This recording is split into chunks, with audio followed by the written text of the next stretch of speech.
नेपाल भारत का जो मैत्री है युगों युगों से, इसको मजबूत बनाना।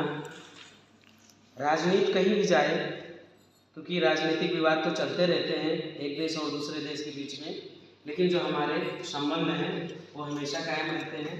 और संबंध कायम रहने का एक युगों युगों पुराना एक जो स्थापित है माता जानकी और भगवान श्री राम, उनकी ससुराल यहाँ और उनकी ससुराल वहाँ। बड़ा अच्छा सुखद सौभाग्य है, बड़ी प्रसन्नता हुई आप सभी लोग इतनी दूर से आए। इस समय का माहौल ऐसा चल रहा है, महाकुंभ है, भीड़ भाड़ है, यात्रा में कितनी तकलीफ है, फिर भी इस प्रोग्राम के लिए, इस प्रोग्राम में सहभागी होने के लिए आप आए। आपके आने से ही कार्यक्रम की शोभा बढ़ी। वैसे तो इस कार्यक्रम में लगभग 200 लोगों की उपस्थिति होती यदि ये माहौल इस समय का ना होता, कुंभ का समय ना होता तो लगभग 200 लोग इस कार्यक्रम में उपस्थित होते। 50 से अधिक लोग जो जिन्हें आमंत्रित किया गया था वो कार्यक्रम में सहभागी नहीं हो पाए, फिर भी आप आए, कार्यक्रम की आपने शोभा बढ़ाई। इसके लिए हम स्वयं व्यक्तिगत अपनी ओर से तथा शब्द प्रतिभा बहुक्षेत्रीय सम्मान फाउंडेशन नेपाल की ओर से आपका आभार व्यक्त करते हैं और आशा करते हैं कि इसी तरह से हमारे और आपके बीच जो नेह नाता संपर्क समन्वय संबंध है ये मजबूत होगा, बढ़ता रहेगा। और आप लोगों की कृपा दृष्टि ये संस्था जो है इस पर हमेशा बनती रहेगी।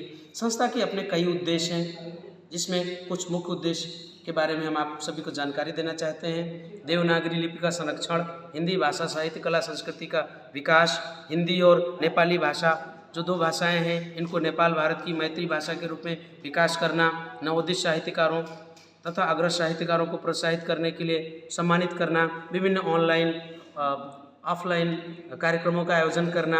अभी इसी संस्था की ओर से ये वर्ष नेपाल का विक्रम संवत 2081 चल रहा है। ये संस्था भी नेपाल में मात्र नेपालियों की सहभागिता में एक बड़ा आयोजन करने जा रही है। आप लोगों को जानकारी होगी कि अभी कुछ ऑर्गेनाइजेशन, कुछ कंपनियां देश देशों में मिस वर्ल्ड का कार्यक्रम करती हैं, जहां पे महिलाओं को अर्धनग्न रूप में प्रस्तुत किया जाता है। इसका हम घोर विरोध करते हैं। महिलाएं वैसे ही सुंदर हैं, साड़ियों में सुंदर हैं, ओढ़नियों में सुंदर हैं, सलवारों में सुंदर हैं, छोटे छोटे अंग वस्त्र पहन करके वो सुंदरता नहीं है, वो तो फुहारता है। ठीक है, नेपाल भी पश्चिमी सभ्यता को ले रहा है, स्वीकार कर रहा है, यहाँ भी उसी तरह हो रहा है। लेकिन हमारी संस्था अब साड़ी में सौंदर्य प्रतियोगिता करने वाली है।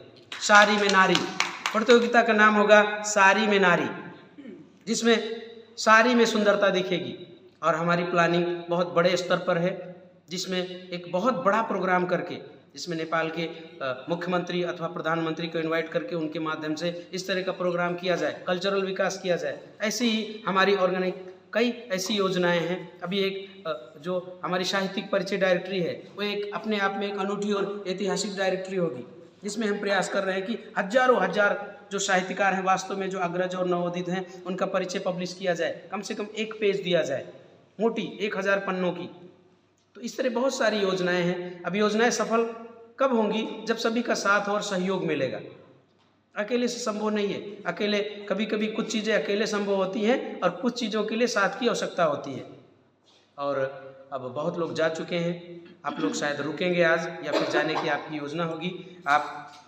आपकी यात्रा मंगलमय हो, आप स्वस्थ रहें, दीर्घायु हों, फिर भविष्य में इस आयोजन में यदि आयोजन किया जाए तो आप फिर सहभागी हो। हमारा प्रयास रहेगा अगले समय में यदि हम भगवान बुद्ध की जन्मस्थली में कार्यक्रम करें या फिर हम देवी जानकी माँ के